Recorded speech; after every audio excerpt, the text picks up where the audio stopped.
When you hear the word mafia, you think of a violent group in black suits. Those who always carry a gun and kill anyone who opposes them. At least in Hollywood movies they are shown like this. Mafias are organizations like companies whose main purpose is to make money. The only difference between them and ordinary businesses is that the mafia does their job illegally. Let's see how the mafia makes money. In that case, we need to understand what the mafia organization really is. As we said before, mafias are like companies, but companies that are usually run by families who claim sovereignty over a territory and force every business under their own government to pay a share of the profits of the business. And this is how the mafia makes money. Going back to the 19th century, in some parts of the world, such as Sicily, Italy, the government could not protect businesses from thieves and law enforcement, and if the police could not do their job properly, someone else would have to take over. And that's how the Sicilian Mafia came into being. They wanted protection, but in return they wanted a certain share of the profits of their businesses, and that seemed reasonable. If you were protected by the mafia, no one would get involved with you because no one dared to get involved with you because of the fear, terror and violence they created. Otherwise, they knew they had to get involved with the mafia.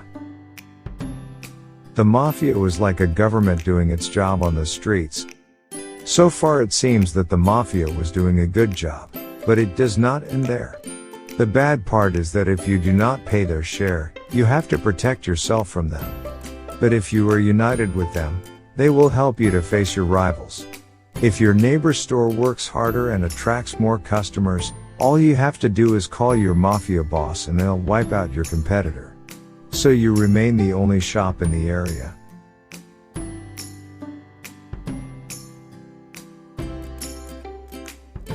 Mafias do not pay taxes to governments and usually engage in illegal businesses where there is little or no competition, and this is very profitable.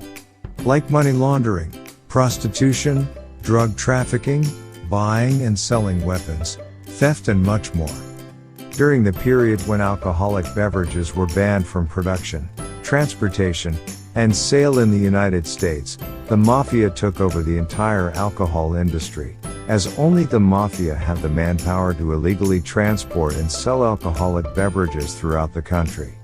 In the 1970s and 1980s, American mafias provided a plan to avoid paying fuel sales taxes, and by lowering prices, the mafias were able to outrun competitors and make huge profits.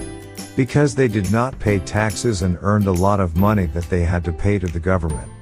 Michael Francis, one of the American mafias, set up a gas station and made about $290 million through tax evasion. And it shut down the gas station before the government had to pay taxes. The mafia grew dramatically and spread to other industries such as restaurants, bars, construction and the like. The mafia may seem like a thing of the past, but they still exist, but they are not as powerful as they used to be. Yakuza, for example, which was one of the most famous in the world and had more than 180,000 members in 1960, has had its membership reduced to several thousand in recent years, and this has happened to almost every mafia in the world.